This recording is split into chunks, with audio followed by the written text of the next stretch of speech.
Imagine une vie dans laquelle chaque journée a un sens, où tes actions, tes pensées et tes décisions avancent toutes dans la même direction, de manière organisée et solide. Ça a l'air difficile, n'est-ce pas? Mais les stoïciens savaient qu'en l'absence d'ordre, la vie finit inévitablement par s'effondrer. Sans plan, chaque problème te submerge, chaque distraction te vainc et chaque émotion te domine. Ce n'est pas un hasard si les grands philosophes insistaient tant sur la discipline et l'organisation.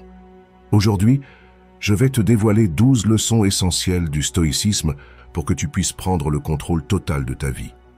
Si tu mets en pratique ces idées, non seulement tu cesseras de te sentir perdu, mais tu bâtiras une existence solide et sereine.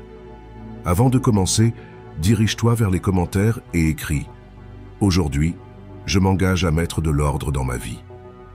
Fais-le pour signer un pacte avec toi-même et franchir la première étape vers ta meilleure version. Écris-le maintenant et rends-le réel. Mais avant de commencer, comme d'habitude, si tu trouves de la valeur dans ces vidéos, je t'encourage à t'abonner et à activer les notifications pour être au courant des dernières nouveautés. Commençons. Leçon 1. Réveille-toi. Ta vie ne va pas se remettre d'elle-même en ordre. C'est la vérité que beaucoup fuient tant que la douleur reste supportable, jusqu'à ce qu'elle devienne insoutenable. On nous a appris à attendre, à avoir foi en ce que quelqu'un ou quelque chose viendra nous sauver, résoudre nos problèmes, nous offrir une nouvelle chance, sans que nous ayons à lever le petit doigt. Mais la dure réalité est celle-ci, personne ne viendra te sauver. Il n'existe ni mentor, ni partenaire, ni ami, ni patron, ni gourou, capable de faire à ta place le travail que toi seul peux accomplir. Le désordre que tu ressens, à l'intérieur comme à l'extérieur, est la conséquence directe de chaque choix que tu as évité, de chaque discussion inconfortable que tu as repoussée, de chaque habitude que tu savais néfaste, mais que tu as continué d'alimenter. Tant que tu refuseras d'admettre que tu es le premier responsable de l'état dans lequel tu te trouves, tu resteras prisonnier. Et ce n'est pas une punition, c'est un simple enchaînement de conséquences. Le chaos extérieur, accumulation de tâches, relations néfastes, dettes, insatisfaction, manque d'orientation, n'est rien d'autre que le reflet de ton désordre intérieur. Pourtant, tu es là, persuadé qu'il est normal de vivre épuisé, confus, insatisfait. Le plus dangereux, ce n'est pas le chaos lui-même, mais la façon dont tu finis par t'y habituer, dont ton esprit commence à le voir comme faisant partie de ton identité. Je suis comme ça, te dis-tu, ma vie est comme ça. À cet instant, tu es tombé dans le piège le plus destructeur qui soit, croire qu'il n'y a pas d'issue. Pourtant, il y en a une, mais elle est ni confortable, ni rapide, ni magique. Le premier pas n'est pas de dresser des listes, ni de lire plus de livres, ni d'attendre que cette phase passe. Le premier pas, le plus brutal de tous, est d'assumer la responsabilité totale de ta vie. Pas en partie, non, entièrement. J'en suis le seul responsable. Tout ce que tu as toléré, tout ce que tu as permis, tout ce que tu as laissé croître en manquant d'agir, est là où c'est parce que tu l'as laissé faire. Oui, admettre cela peut faire mal, mais c'est aussi libérateur, car si c'est toi qui l'as créé, c'est toi qui peux le changer. Marc Aurèle le savait lorsqu'il écrivait que le bonheur de ta vie dépend de la qualité de tes pensées, et que cette qualité dépend du niveau de responsabilité que tu es prêt à assumer. Tu ne peux plus continuer à blâmer tes parents, ton passé, le système, ton ex, la météo, le trafic ou l'algorithme. Le jour où tu cesseras de pointer du doigt l'extérieur pour regarder en toi, ce jour-là, tu commenceras à récupérer ton pouvoir. Comment savoir si tu es enlisé dans le chaos? Observe tes symptômes. Je ne parle pas de maladie, mais de signaux évidents. Tu remets tout à plus tard. Tu es entouré de gens qui ne t'inspirent pas. Tu te plains plus que tu ne remercies. Tu vis en réagissant plutôt qu'en étant conscient. Ton corps est fatigué sans raison apparente. Et quand personne ne te voit, tu as le sentiment de gâcher ton potentiel. C'est le cri silencieux de ton âme qui te supplie de te réveiller. Mais tu préfères l'étouffer avec des distractions, de la nourriture, des séries, de l'alcool, des réseaux sociaux, n'importe quoi pour ne pas avoir à affronter l'évidence. Ta vie ne changera pas tant que toi tu ne changeras pas. Épictète enseignait que nous ne pouvons pas contrôler ce qui arrive, seulement la façon d'y répondre. La question est, vas-tu continuer à réagir comme une victime ou vas-tu enfin répondre en tant que protagoniste de ta propre histoire? tu as le choix d'utiliser ta souffrance pour alimenter des excuses ou comme un moteur.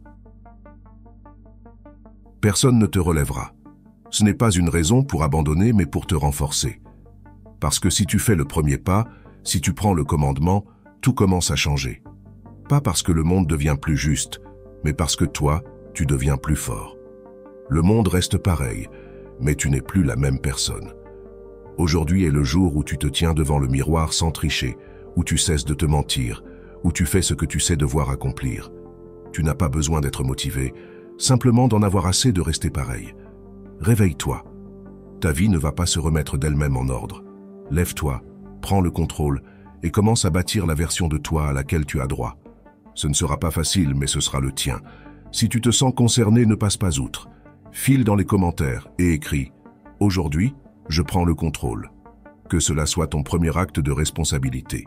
Leçon 2. Ton agenda est ton âme. Même si cela semble exagéré, ce ne l'est pas. Parce que ce que tu fais chaque jour, heure après heure, tâche après tâche, détermine silencieusement qui tu es et qui tu deviens. Ce ne sont pas tes pensées à ton endroit qui façonnent ta vie, mais ce que tu fais de ton temps. Chaque fois que tu acceptes, que tu dis oui à quelque chose qui ne te tient pas à cœur, tu vends une partie de ton existence. Et pas en échange de liberté, mais de distraction, de validation, d'une fausse impression de mouvement. Il y a une vérité inconfortable que beaucoup fuient. Si tu ne conçois pas ton emploi du temps, quelqu'un d'autre le fera à ta place. Et ce quelqu'un peut être ton patron, le flux constant de tes réseaux sociaux, tes peurs, ou n'importe quelle personne assez futée pour tirer parti de tes indécisions. Le temps, à la différence de l'argent, ne se met pas de côté. Soit tu l'investis, soit tu le gaspilles. Il n'y a pas d'entre-deux. On nous a fait croire qu'être débordé est un signe de réussite, que si tu ne cours pas dans tous les sens, si tu ne réponds pas à des messages sans arrêt, si tu n'es pas en réunion toute la journée, alors tu perds ton temps. Pourtant, être occupé n'équivaut pas à être productif. En fait, beaucoup de ceux qui travaillent le plus avancent le moins. Pourquoi? Parce qu'ils manquent de clarté, qu'ils confondent agitation et progrès, que leur agenda n'est pas construit avec intention, mais à partir de réactions. Le résultat, des journées passées à gérer des urgences plutôt que ce qui est important.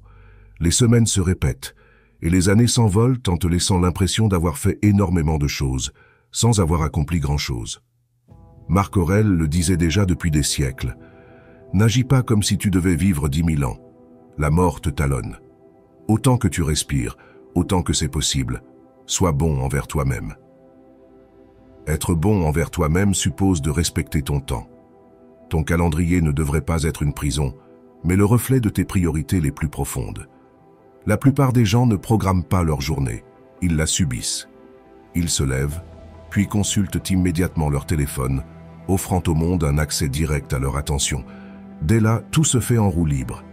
Ils bondissent d'une tâche à l'autre sans intention, réagissent aux urgences, repoussent l'essentiel et finissent épuisés le soir, insatisfaits.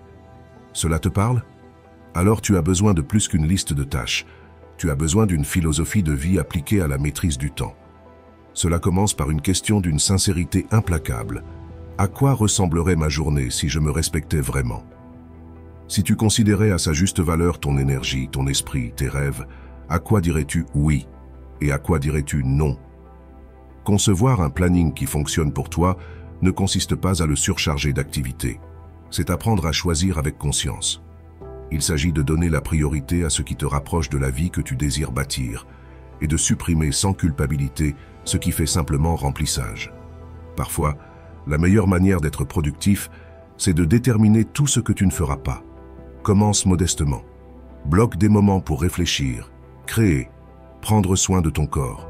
Protège ces plages horaires comme si elles étaient sacrées, parce qu'elles le sont. Ce qui n'est pas inscrit à ton agenda n'est pas inscrit dans ta vie. Désirer du temps rien que pour toi ne suffit pas. Tu dois le planifier, lui faire de la place. Et oui, il te faudra apprendre à dire non, sans justification inutile ni te sentir coupable. Chaque non, prononcé depuis le respect de toi-même, est un oui à ta paix, à ta concentration, à ton évolution. Épictète enseignait que la liberté ne consiste pas à pouvoir faire ce qu'on veut, mais à ne pas être esclave des désirs d'autrui. Dire non n'est pas égoïste, c'est faire preuve de conscience. Car si toi, tu ne défends pas ton temps, personne ne le fera à ta place. Ta vie est faite de tes journées sont faites d'heures, et tes heures sont faites de décisions. Si tu ne décides pas, d'autres le feront pour toi, sans se soucier de ton intérêt. Reconnais-le, ton agenda n'est pas qu'une simple feuille ou une application, c'est ton âme tracée en minutes. Chaque case vide est une opportunité, chaque engagement est une promesse, et chaque jour que tu vis sans intention est un jour perdu qui ne reviendra pas. Si tu es prêt à cesser de réagir pour commencer à concevoir, va en commentaire et écris « Aujourd'hui, je deviens l'architecte de mon temps ». Ce sera la première étape pour reprendre en main ta vie. Leçon 3. Des rituels qui te sauvent la vie. Ce n'est pas de l'exagération. Ces petits moments censément insignifiants au début et à la fin de ta journée déterminent si tu bâtis ton existence avec intention ou si tu la subis en mode pilote automatique.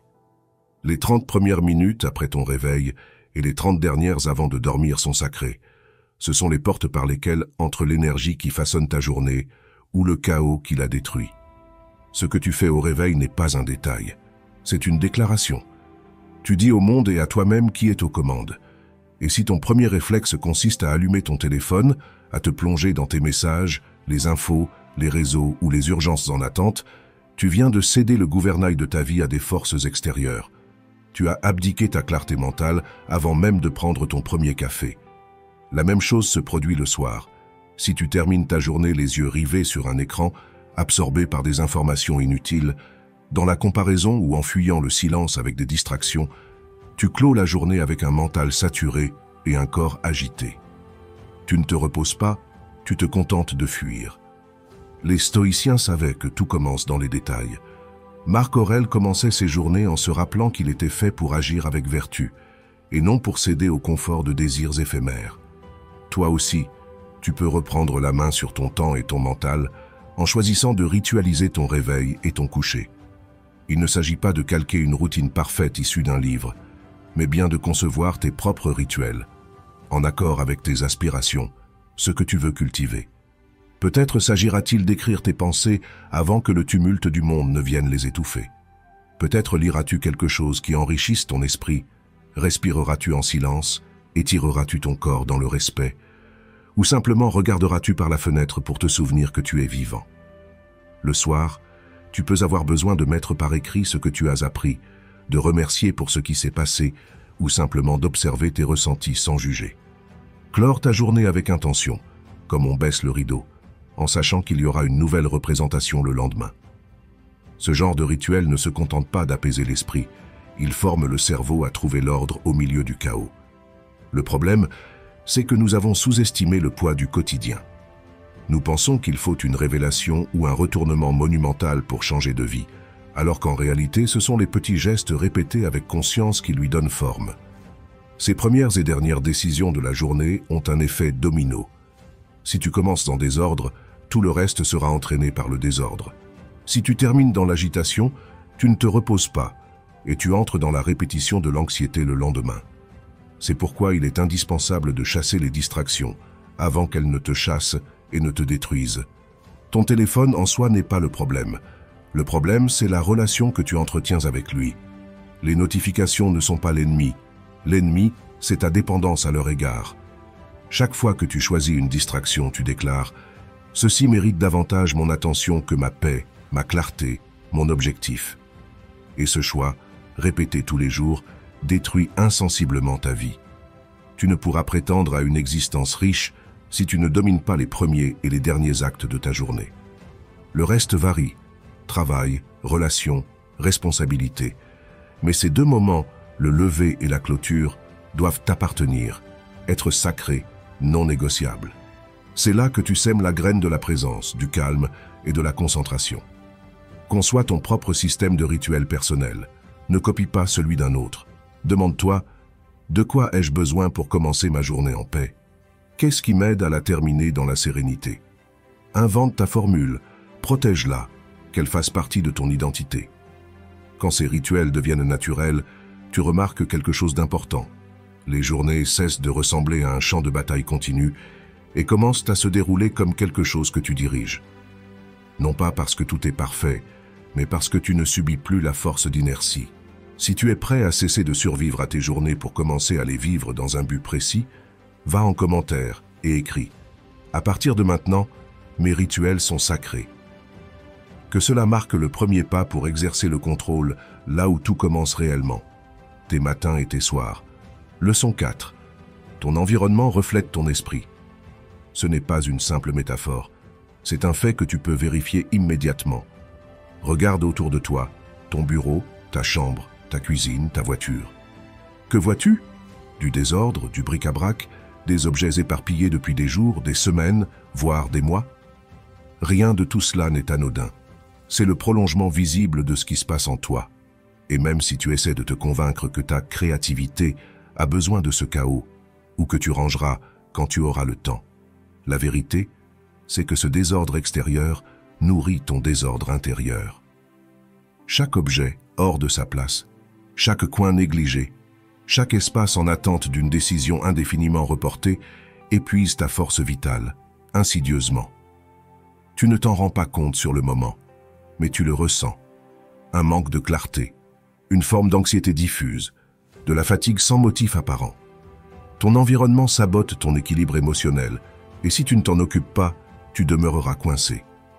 Le désordre n'est pas qu'un souci esthétique, c'est un problème mental. L'accumulation matérielle est souvent une forme d'évitement. Tu conserves des objets au cas où, des vêtements que tu ne portes plus, des papiers, des archives, des souvenirs qui prennent de la place sans t'apporter quoi que ce soit. Sans t'en rendre compte, tu répètes le même schéma dans tes émotions, tes pensées et tes relations. Tu repousses des décisions, tu accumules des tâches en suspens, tu entretiens des liens qui n'ont plus de sens depuis longtemps. Marc Aurèle disait « La vie d'un homme est ce que ses pensées en font ». Or, comment avoir des pensées limpides si ton environnement crie la confusion? Tu dois prendre les choses en main. Pas depuis la rigidité, mais avec lucidité. Les approches minimalistes ne sont pas une simple mode. Ce sont des outils pratiques pour retrouver ton attention. Il ne s'agit pas de tout jeter, mais de ne conserver que ce qui compte vraiment. Le premier pas est simple mais puissant. Choisis un petit espace, ton bureau, ton sac ou un seul tiroir, et débarrasse-le avec intention. Pour chaque objet, demande-toi, cet objet m'apporte-t-il une réelle valeur ou fait-il juste occuper l'espace? En ai-je réellement besoin ou est-ce que je le garde par inertie? Fais-le sans culpabilité, avec fermeté, et recommence dans d'autres endroits, un par un. Tu ressentiras un soulagement. Non seulement le lieu sera plus agréable, mais ton esprit respirera. Organiser ton environnement est une déclaration silencieuse. Tu te prends au sérieux, tu décides de ne plus vivre entouré de brouhaha, visuel ou mental, et de créer les conditions pour concentrer ton énergie sur l'essentiel. Tu veux plus de productivité? Commence par l'ordre. Plus de créativité? Libère de l'espace. Plus de paix? Enlève tout ce qui est superflu. L'esprit a besoin à la fois de structure et de liberté. Un lieu bien rangé n'est pas synonyme de rigidité, mais de fonctionnalité, un espace qui te rappelle tes priorités. Il ne doit pas être parfait, mais porteur d'un but. Et cette démarche ne se limite pas au plan physique. Tu dois aussi mettre de l'ordre dans ton environnement émotionnel. Les gens qui n'apparaissent que pour se plaindre, les habitudes qui sapent ta discipline, les routines que tu perpétues par pure habitude. Tout cela occupe également de l'espace, parfois du plus précieux. Tu ne peux pas avancer si tu es entouré de relations sans réciprocité, si tu te nourris quotidiennement d'habitudes qui te détournent de ta meilleure version, si tu tolères des schémas dont tu sais qu'ils ne te servent plus. Épictète l'exprimait sans embâge. La clé consiste à distinguer ce qui dépend de toi de ce qui n'en dépend pas. Ton environnement dépend de toi, tes choix également. Et en ordonnant ton monde extérieur, tu as déjà pris une décision concrète en faveur de l'ordre intérieur. Ce qui t'entoure t'influence plus que tu ne l'imagines. Si, dès que tu entres chez toi, tu sens du poids, du bruit, de la tension, tu n'as pas besoin de plus de volonté, mais de moins de désordre. Supprime ce qui ne contribue pas, objets, personnes, habitudes, et fais de la place pour ce qui t'élève, ce qui te rappelle la personne que tu veux devenir. À un esprit clair correspond un environnement clair, et une vie dotée d'une direction claire ne peut s'épanouir au beau milieu du chaos. Si tu es prêt à regagner de la concentration depuis la base, va en commentaire et écris Aujourd'hui, je mets de l'ordre dehors pour guérir dedans. Fais-le et commence à bâtir un cadre qui reflète la clarté que tu mérites. Leçon 5. Planifier ou périr. Planifier ou périr. Cela peut sonner comme un drame, mais c'est la vérité. Sans planification à long terme, tu es condamné à passer ta vie à éteindre des incendies, sans comprendre pourquoi ils se déclarent. Et le pire, c'est que tu as l'impression d'être en mouvement, alors qu'en réalité, tu n'avances pas. Tu fais, mais au final, rien ne change. Tu es fatigué, sans te rapprocher de ce que tu veux vraiment. Pourquoi? Parce que tu n'as aucune direction, que tu confonds l'urgent et l'important, parce que tu réagis au lieu de concevoir. Et c'est précisément la conception, la vision, la réflexion stratégique qui transforment une vie agitée en vie pleine de sens. Penser à long terme ne signifie pas renoncer au présent. C'est ce qui lui donne justement un sens. C'est saisir que chacune de tes décisions aujourd'hui construit ou détruit la personne que tu seras demain. Épictète le résumait clairement. Ne te laisse pas emporter par la situation, réfléchis aux conséquences. Nous vivons cependant dans une culture qui place l'immédiateté sur un piédestal. La gratification est instantanée, ce qui est urgent est sacralisé, et l'on méprise la planification. Et voilà pourquoi on confond activité et progrès. On se focalise pourtant sur la semaine en cours, sans jamais contempler l'année, ni même la décennie. Ton toi du futur n'a pas besoin que tu sois parfait aujourd'hui. Il a besoin que tu te mettes en route, que tu réfléchisses, que tu fasses des choix avec intention, que tu te demandes « Est-ce que je me rapproche de la vie que je veux ?» Avoir une visée stratégique n'est pas réservé aux PDG ou leaders, mais à tous ceux qui ne veulent pas gaspiller leur vie. C'est s'asseoir avec soi-même et déterminer « Qu'est-ce que je veux réaliser cette année ? Quel serait un vrai pas en avant ? À quoi ressemble pour moi une vie bien vécue ?» Puis, une fois que tu as un cap, tu le décomposes, tu le découpes pour le traduire en étapes concrètes. Les grands objectifs ne s'atteignent pas par la seule force de volonté, mais par la structure. Les objectifs annuels ne servent à rien si tu ne les transformes pas en actions mensuelles, et ces objectifs mensuels n'ont de sens que si tu en fais de vraies tâches pour la semaine. Celui qui omet ce travail se retrouve coincé entre l'anxiété de ce qu'il désire et la culpabilité de ne rien faire pour y parvenir, ce qui le paralyse. Segmenter, structurer, décider. Ne le fais pas une fois pour tout oublier juste après. Reviens-y chaque semaine, ajuste, recalibre. Mais ne vis plus ta vie en mode improvisation, comme si ton temps n'avait pas d'importance. Marc Aurèle, au milieu des guerres et de ses responsabilités impériales, trouvait du temps pour écrire, réfléchir, prévoir.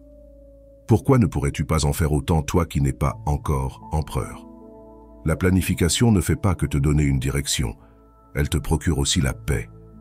Elle diminue le bruit, évite de courir sans savoir pourquoi, et plus important encore, elle te rappelle que tu n'es pas à la merci du chaos, que tu peux agir avec recul. Penser sur le long terme impose aussi de renoncer à certaines choses. Tu ne peux pas tout faire, tu ne peux pas dire oui à chaque opportunité, à chaque envie. Tu dois considérer ton énergie comme une ressource limitée, parce qu'elle l'est.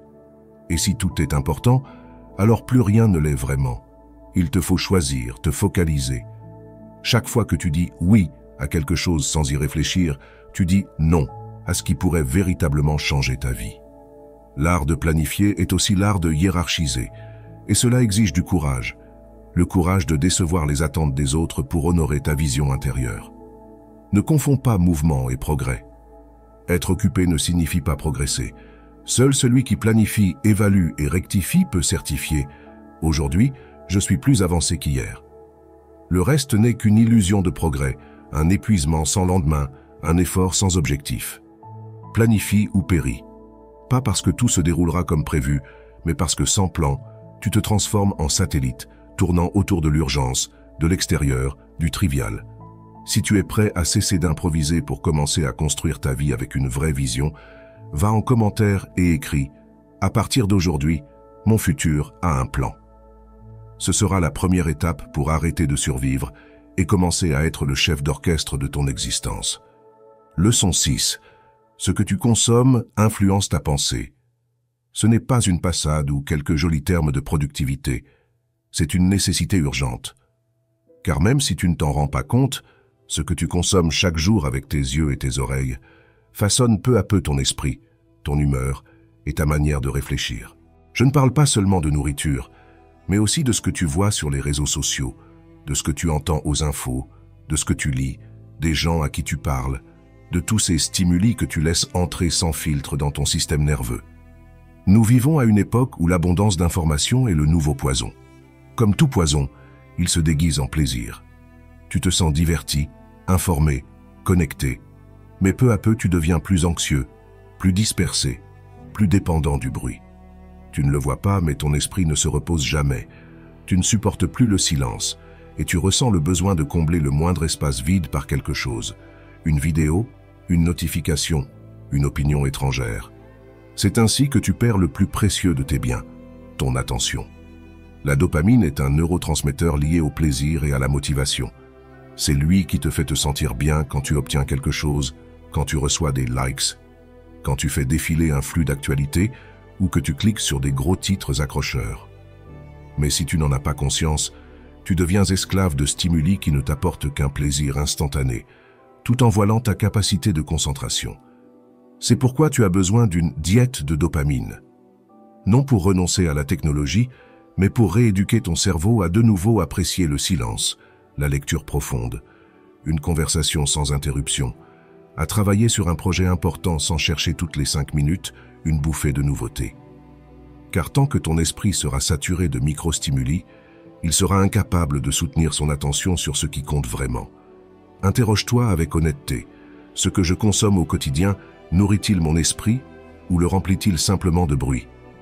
Lire n'est pas la même chose que défiler sans fin. Écouter une vraie discussion n'est pas la même chose que se noyer dans un flux d'opinions creuses. Choisir consciemment ce que tu laisses entrer dans ton esprit n'est pas la même chose que laisser l'algorithme décider pour toi. Épictète disait « Ce n'est pas ce qui t'arrive qui compte, mais l'interprétation que tu en fais. » Or, si ton esprit est encombré d'absurdités, comment prétendre interpréter la vie avec sagesse? Commence à curer ton environnement numérique. Nettoie régulièrement ta liste de contacts, tes fils d'actualité. Désabonne-toi des chaînes et contenus qui ne font qu'alimenter la plainte, la comparaison, le drame. Tu n'as pas besoin d'être au courant de tout ce qui se passe dans le monde, tout le temps. Tu n'as pas besoin d'avoir une opinion sur chaque sujet tendance. Tu as besoin de clarté, de concentration. Tu as besoin de protéger ton attention, la ressource la plus précieuse du XXIe siècle. C'est pour elle que les grandes entreprises se battent. C'est par elle que les réseaux sociaux tentent de te captiver. Et toi, sans t'en apercevoir, tu gaspilles chaque jour des heures de ta vie dans du contenu qui ne t'apporte rien. Un régime mental conscient suppose de fixer des limites, avoir des moments sans écran, désactiver les notifications à certains créneaux, organiser un cadre qui prime le contenu approfondi plutôt que superficiel. Au début, tu seras nerveux, c'est normal. Ton cerveau a été entraîné à l'hyperstimulation. Mais si tu résistes à l'inconfort initial, quelque chose changera.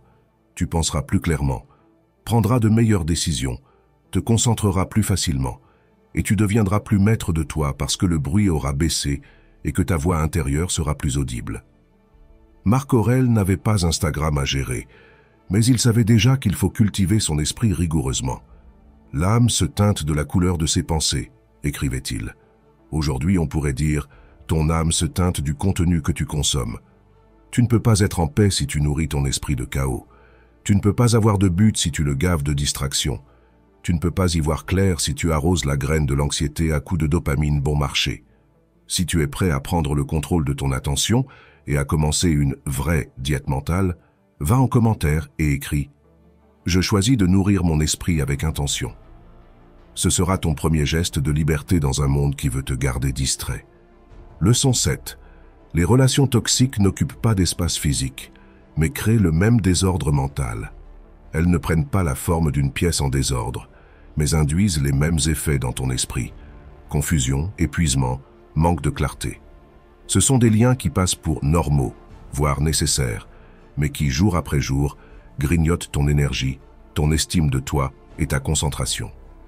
Parfois, c'est un ami d'enfance, un membre de la famille, un partenaire ou un collègue, des gens à qui tu consacres du temps, mais pas dans un but de croissance partagée. Ils te maintiennent dans un état de stagnation, non par des cris, mais souvent à coups de micro-messages. La critique constante, déguisée en conseil, le sarcasme qui te rabaisse, le besoin émotionnel omniprésent qui te fait te sentir coupable dès lors que tu prends soin de toi. Et le plus dangereux, c'est que souvent tu ne le remarques que trop tard, lorsque tu es déjà complètement épuisé. Une relation toxique ne hurle pas toujours. Parfois elle chuchote, manipule, prend l'apparence de la fidélité ou de l'engagement. Or, ton corps le sait. Tu ressens l'anxiété avant de voir la personne, tu ne parviens plus à être toi-même. Chaque rencontre te vide au lieu de te nourrir. Tu commences à modifier ton comportement pour éviter les conflits, les tensions, pour ne pas faire d'histoire.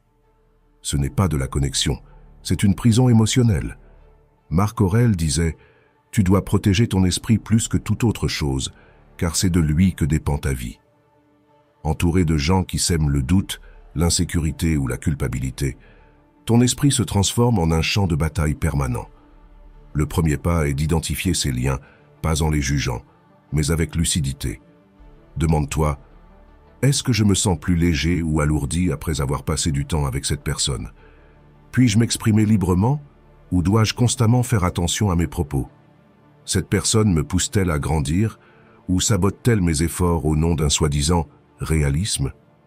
Les réponses ne sont pas toujours confortables, mais elles sont indispensables, car tant que tu fréquenteras des relations qui t'éparpillent, avoir une direction sera impossible. Tu pourras avoir une supervision, d'excellentes habitudes et des plans solides.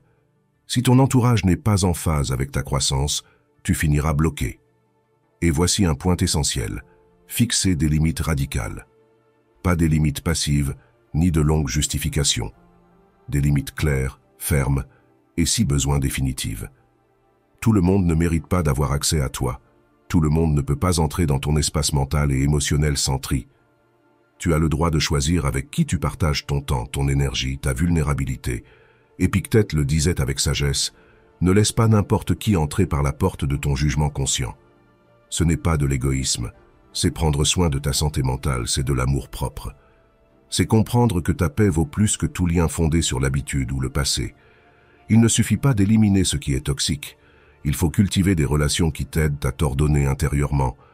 Des gens qui t'élèvent par leur exemple plutôt que par des mots, qui ne se définissent pas en rivalisant avec toi, mais qui se réjouissent de tes progrès, qui te contestent et t'encouragent avec respect, qui t'inspirent sans te mettre la pression, et surtout, qui te permettent d'être plus toi-même, pas moins. Ces relations ne se contentent pas de t'apporter du calme. Elles t'apportent une direction claire, car elles t'alignent avec la version de toi que tu veux construire. Apprends à t'entourer de gens qui t'harmonisent et non qui te dispersent. Parfois, cela implique de passer plus de temps seul, et c'est très bien. Le silence choisi vaut bien mieux que le tumulte émotionnel d'une relation dysfonctionnelle. Mieux vaut une vraie conversation avec toi-même que 10 discussions de surface avec des gens qui ne te comprennent pas. La solitude choisie est bien plus nourrissante que la compagnie qui fait mal. Quand tu nettoies ton environnement émotionnel, ton esprit s'éclaircit, ton corps se détend, et la vie se réorganise de l'intérieur vers l'extérieur. Si tu es prêt à cesser de tolérer les relations qui ne t'honorent pas, va en commentaire et écris « Je choisis de m'entourer de personnes qui m'alignent ». Ce sera ton premier pas vers l'harmonie émotionnelle, et ton bien-être t'en remerciera. Leçon 8. Ton corps, c'est aussi de l'organisation. Ton corps n'est pas un accessoire distinct de ton esprit. Ce n'est pas un simple véhicule. Il est le premier environnement, l'espace physique où tout ce que tu rêves, penses, ressens et décides prend place.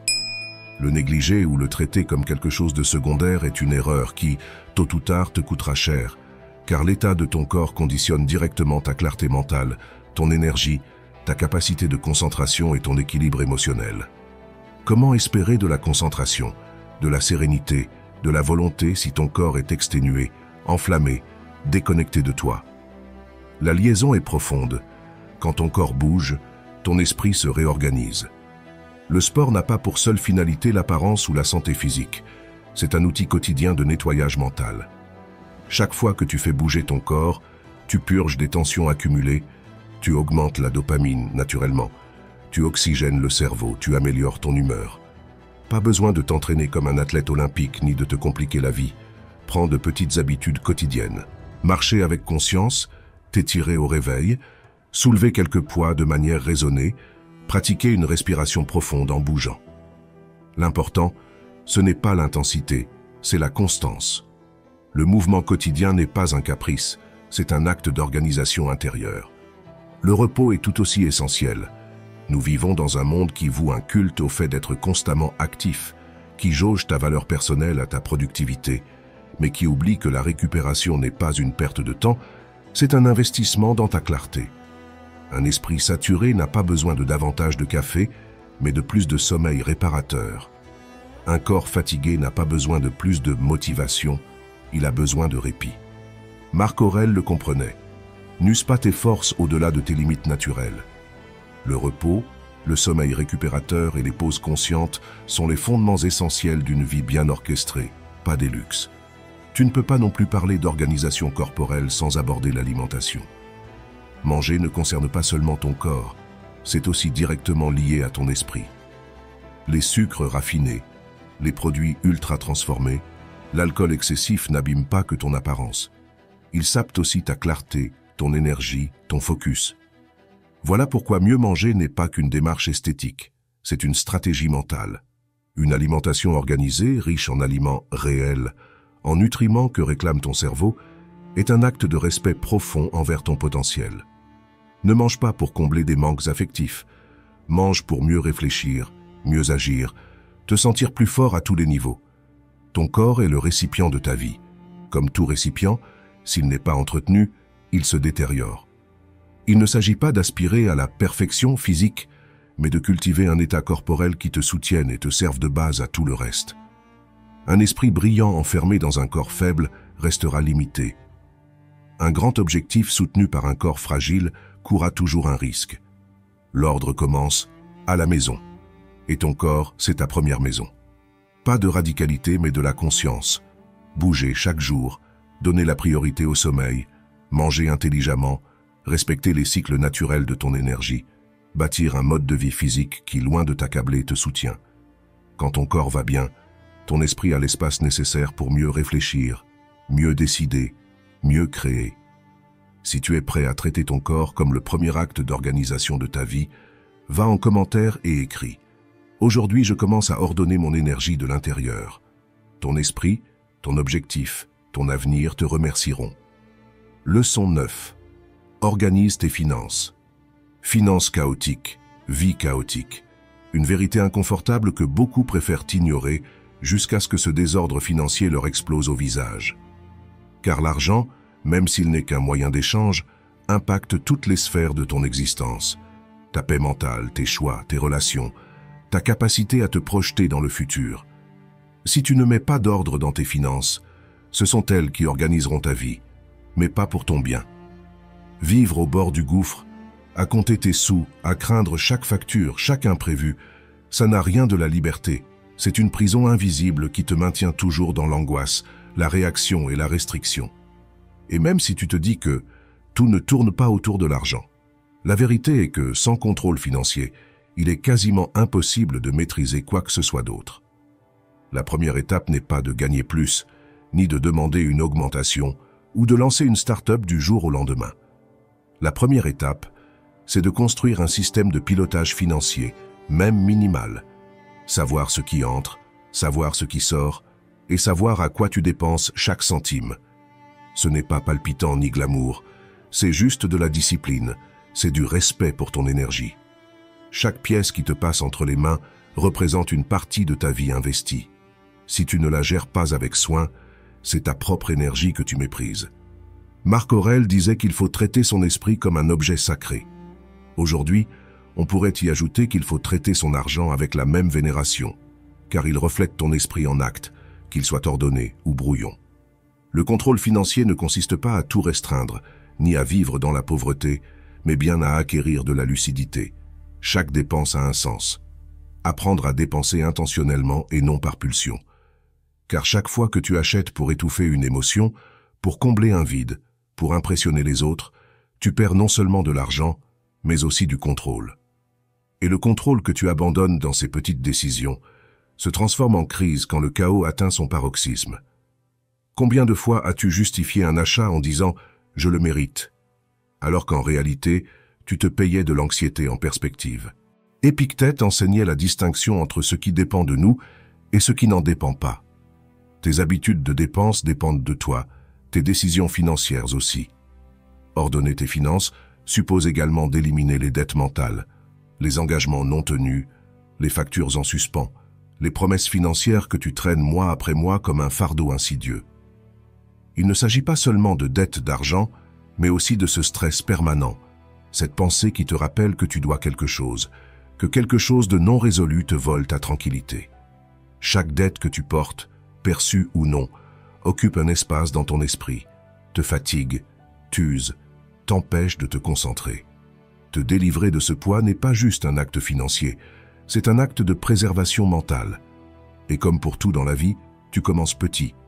Régler ce que tu dois, cesser d'accumuler sans fin, construire un matelas de sécurité, fût-il modeste, vivre en dessous de tes moyens pour bâtir au-delà de tes espérances.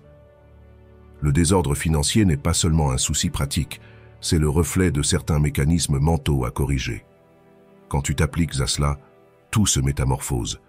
Ton sentiment de dominer ta vie revient, tu prends tes décisions sereinement, tu investis en toi plutôt qu'en plaisirs éphémères, et tu vis avec plus de dignité, de légèreté, de clarté. N'attends pas d'être au fond du gouffre. Ne laisse pas ta vie être une perpétuelle réaction à des problèmes que tu aurais pu prévoir. Ne confonds pas un moment de satisfaction immédiate avec un vrai progrès. Gérer ton argent, c'est aussi structurer ta vie. Il n'est pas question de devenir riche, mais de devenir libre. Si tu veux vraiment reprendre le contrôle sur ta vie en commençant par tes finances, va en commentaire et écris. Aujourd'hui, je mets de l'ordre dans mon argent et dans mon esprit. Chaque pièce que tu protèges est un pas de plus vers ta véritable liberté. Leçon 10. La technologie, ton allié ou ta geôlière. La décision est sans appel. Chaque jour, tu te trouves face à ce choix, parfois sans même t'en rendre compte. La technologie peut décupler ton temps, élargir tes capacités d'organisation et simplifier ta vie d'une façon jadis inimaginable. Ou bien elle peut morceler ton attention, éparpiller ton esprit et te piéger dans des boucles de distraction infinies. L'outil en lui-même n'en est pas la cause, tout dépend de l'usage que tu en fais. Tu peux recourir à différentes applis et outils numériques pour accomplir plus, te concentrer davantage, structurer ta vie de manière plus intentionnelle. Ou bien tu peux finir enchaîné, esclave des flux de notifications, du défilement illimité, de l'illusion d'être connecté, alors que tu t'éloignes de toi-même. Le premier pas, c'est d'en être conscient, d'employer la technologie comme un moyen, non comme une finalité. Tu n'as pas besoin de supprimer ton smartphone, ni de fuir le monde digital. Tu dois juste le dompter, te souvenir que c'est toi qui commandes. Utilise des applis de liste pour vider ton esprit, pas pour le saturer de tâches inutiles. Programme des rappels pour installer de bonnes habitudes, pas pour vivre dans un état d'alerte permanente. Sers-toi de ton calendrier pour concevoir ton emploi du temps, pas pour le surcharger d'activités superflues. Ce n'est pas l'outil, c'est ton intention qui fait la différence. Marc Aurèle évoluait dans un monde infiniment moins saturé de stimuli, mais son conseil est toujours valable. Sois le maître de ton esprit, ou tu seras dominé par lui. Aujourd'hui, on pourrait dire, sois le maître de tes écrans, ou ils te domineront. Autre acte crucial d'ordre moderne, le grand ménage numérique. De la même façon que tu mets de l'ordre dans ton espace physique pour apaiser ton mental, tu dois faire de la place dans ton univers digital pour préserver ton attention. Boîte mail pleine, dossiers oubliés, réseaux entretenus par le vide, tout ça n'occupe pas seulement de la place dans ton ordinateur, ça emplit aussi ton esprit. Planifie des créneaux ciblés pour effacer ce qui ne sert plus. Désabonne-toi de newsletters que tu ne lis pas. Supprime les applis qui te prennent seulement ton temps. Classe tes fichiers comme tu organiserais ton salon, en ne gardant que l'essentiel. Développer une relation saine à l'écran est indispensable si tu souhaites vivre avec intention dans ce siècle. Il ne s'agit pas seulement de la quantité de temps passé en ligne, mais de la qualité de ce temps. Instaure des zones et des créneaux sans écran. Au réveil, pendant les repas, avant le coucher. Récupère ces havres de silence, de lecture profonde, de discussion sans interrupteur. Chaque minute passée sans vérifier compulsivement ton téléphone est un acte de rébellion et de santé mentale. Ne t'attends pas à ce que tes applis ou les réseaux respectent ton attention. Ils ne sont pas conçus pour cela. C'est à toi de la protéger. La technologie est un outil formidable, mais jamais neutre. Elle voudra toujours t'exiger plus de temps, plus de données, plus d'attention. C'est à toi de décider si tu joues ce jeu ou si tu décides de la transformer en un vrai allié. Les systèmes numériques bien utilisés, listes claires, calendriers structurés, rappels conçus avec intelligence, peuvent libérer ton esprit pour réfléchir, créer et mieux vivre. Sans contrôle, cependant, tu deviendras un esclave moderne, hyper connecté et déconnecté de toi-même. Vois chaque appli, chaque notification, chaque clic comme une question. Cela me rapproche-t-il ou m'éloigne-t-il de la vie que je souhaite construire? Si tu n'as pas de réponse affirmative, il est temps de revoir tes usages. Parce que dans un monde où l'attention est la ressource la plus précieuse, ceux qui parviennent à gérer leur relation à la technologie sont les véritables esprits libres.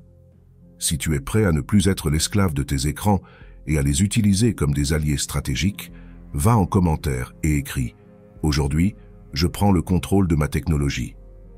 La vie que tu désires ne se construit pas à force de défilement, mais de conscience. Leçon 11. L'ordre n'est pas linéaire. Tu peux rechuter, mais ne te brise pas. C'est l'une des leçons les plus dures et aussi la plus libératrice que tu puisses retenir. Peu importe à quel point tu progresses, à quel point tu développes ta discipline, il y aura des jours de recul, de désordre, de fatigue. Tu ne te lèveras pas toujours à l'heure. Tu n'accompliras pas toujours ton plan idéal. Tu ne garderas pas toujours un état d'esprit limpide. Et c'est normal. Tomber n'est pas le problème. Croire que tomber signifie l'échec, voilà le vrai piège. Le chaos véritable ne naît pas de la chute, mais de l'abandon. Tant que tu reviens sur ton chemin, que tu te relèves fois après fois, tu continues de progresser. La vie n'exige pas la perfection, mais une persévérance dans le temps. Accepter les reculs sans baisser les bras est une aptitude déterminante pour la réussite à long terme. Ce n'est pas de l'auto-indulgence ni une excuse, c'est du pragmatisme. Épictète l'enseignait. Ce n'est pas ce qui t'arrive, mais ta manière de réagir qui compte. Quand tu trébuches, quand tu interromps une série de victoires, quand tu t'écartes de tes habitudes, ta première impulsion est peut-être de te punir, de tout laisser tomber, de déduire que tous tes efforts étaient vains.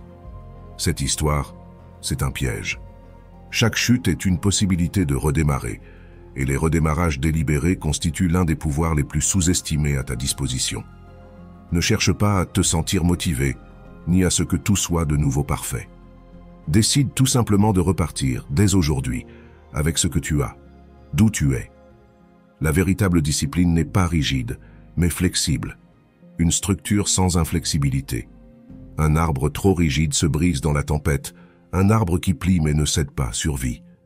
Tu as besoin d'un système de routines et d'habitudes qui te soutiennent, sans t'asphyxier, capable de s'adapter quand la vie fait des siennes. Parce que la vie finira toujours par te contrarier. Il y aura des imprévus, des émotions, des deuils, des débordements. Si ton ordre ne fonctionne que lorsque tout va bien, alors ce n'est pas un vrai ordre. Le véritable ordre, c'est celui qui demeure même quand tout autour est en tumulte. Apprends à mieux tomber à chaque fois, pas à esquiver chaque chute, mais à ne pas dramatiser l'échec, à ne pas faire d'un faux pas une prédiction d'échec total. Marc Aurèle écrivait dans ses pensées pour moi-même. La perfection de caractère consiste à vivre chaque jour, comme si c'était le dernier, sans hâte, sans paresse, sans hypocrisie. Il ne dit pas sans échec, il dit avec intégrité. Si tu flanches aujourd'hui, apprends. Si tu recules, réajuste. Si la paresse, la peur ou la distraction t'ont dominé, ne t'y attarde pas. Respire, observe, corrige, reprends la route. Aucune trajectoire vers l'ordre ne se dessine sans passer par le désordre. Il n'y a pas de maîtrise sans chute, pas de force sans cicatrice. Chaque fois que tu te relèves après être tombé, tu ne rétablis pas seulement ce que tu avais, tu deviens plus fort, plus résilient, plus maître de toi. Pas parce que tu ne tombes plus, mais parce que la chute ne te définit plus. La vie ne consiste pas à fuir le chaos, c'est apprendre à le gérer, à construire une structure intérieure si solide que même si tout s'effondre autour de toi, ta décision d'avancer reste intacte. Voilà l'ordre véritable, pas une ligne droite, mais un mouvement volontaire malgré les virages, les trous, les embûches. Si tu es prêt à cesser de croire en la perfection et à commencer à bâtir une force à partir de chaque recommencement, va en commentaires et écris « Aujourd'hui je chute, mais je ne me brise pas ». Que ta constance soit plus forte que toutes les chutes. Leçon 12. l'ordre comme un acte d'amour-propre. Non comme une contrainte extérieure, non comme une injonction rigide, mais comme un engagement intérieur profond envers toi-même. Le vrai ordre ne naît pas de l'obsession du contrôle, mais de la vénération pour sa propre vie. Chaque espace que tu nettoies, chaque habitude que tu développes, chaque routine que tu respectes n'est pas seulement une démonstration d'efficacité, c'est une preuve de respect. C'est te rappeler que ton temps, ton énergie et ton existence méritent d'être traités comme quelque chose de précieux. Quand tu comprends cela, ta perspective se métamorphose. Ranger n'est plus cocher la case d'une corvée, mais affirmer que ta vie compte, que tu n'es pas là pour végéter dans le chaos, mais pour construire avec détermination. Chaque petit acte d'organisation, clore ta journée correctement, préparer ton espace de travail, prendre soin de ton corps, mettre de l'ordre dans ton environnement, devient une prière silencieuse. Je me respecte suffisamment pour créer de la beauté autour de moi. Marc Aurèle nous rappelle de vivre chaque jour comme s'il était le dernier. Et qu'arriverait-il si tu considérais chaque acte banal comme une part de ton héritage personnel? Félicite-toi pour tes progrès, même minimes, car la régularité ne se maintient pas par la tyrannie d'une exigence absolue, mais par la reconnaissance sincère. Chaque petit pas, chaque journée où tu arrives à être un tout petit peu plus ordonné, plus conscient, est une victoire qui mérite en soi d'être vue. N'attends pas que les grands changements. Sois fier aussi de ces gestes silencieux de discipline, quand tu résistes aux tentations de la dispersion, quand tu choisis l'ordre plutôt que le chaos, quand tu te traites avec respect. Fêter tes avancées, c'est renforcer ta persévérance. Sans joie sur le chemin, l'ordre devient une prison. Avec la joie, il se fait libérateur. Transforme tes routines en rituels riches de sens. Inutile de monter une grande cérémonie, mais imprègne chaque geste de ta volonté. Le matin, au lieu de te ruer sur ton téléphone, prends un moment pour te recentrer. Quand tu ranges ton espace, fais-le comme on honore un temple. Quand tu planifies ta journée, sème la gratitude et la détermination dans chaque tâche. En transformant tes actions quotidiennes en actes sacrés d'amour-propre, ta vie ne ressemble plus à une interminable to-do list, mais à une œuvre en construction, en toute conscience. Ne laisse pas ta vie se dérouler par accident. Ne permets pas que le hasard, la précipitation ou l'inertie décident à ta place. Ton existence peut devenir une œuvre d'art si tu choisis de la créer ainsi. Chaque choix délibéré, chaque acte ordonné et chaque rituel ancré dans le présent est un trait de pinceau sur la toile de ta vie. Tu n'as pas besoin de tout contrôler, mais tu peux canaliser ton énergie vers ce qui importe vraiment. Le sacré n'est pas réservé à la religion ni aux grands moments. Il se niche dans la façon dont tu décides de traverser le quotidien. L'organisation, quand elle part de l'amour et pas de la pression, devient un acte spirituel, pas pour être vu ni applaudi, mais parce que tu sais au fond de toi que chaque journée mérite d'être vécue avec révérence. Toi, tu mérites de vivre dans la révérence. Si tu es prêt à faire de ta vie une œuvre d'art et à transformer l'ordre en un acte sacré d'amour-propre, rends-toi dans les commentaires et écris « Dès aujourd'hui, je sacralise mon chemin ». Ta vie est bien trop précieuse pour la vivre en pilote automatique. Si tu es arrivé jusqu'ici, écris dans les commentaires « Mets de l'ordre dans ta vie ». Je t'invite à t'abonner, à activer les notifications et à commenter pour que YouTube sache que ces vidéos aident des personnes comme toi. Cela nous motive à continuer de créer ce type de contenu dans le futur. Je te suggère de voir les 2 dernières vidéos que nous recommandons. Je te remercie sincèrement pour ton temps et ton soutien. On se retrouve pour notre prochaine aventure.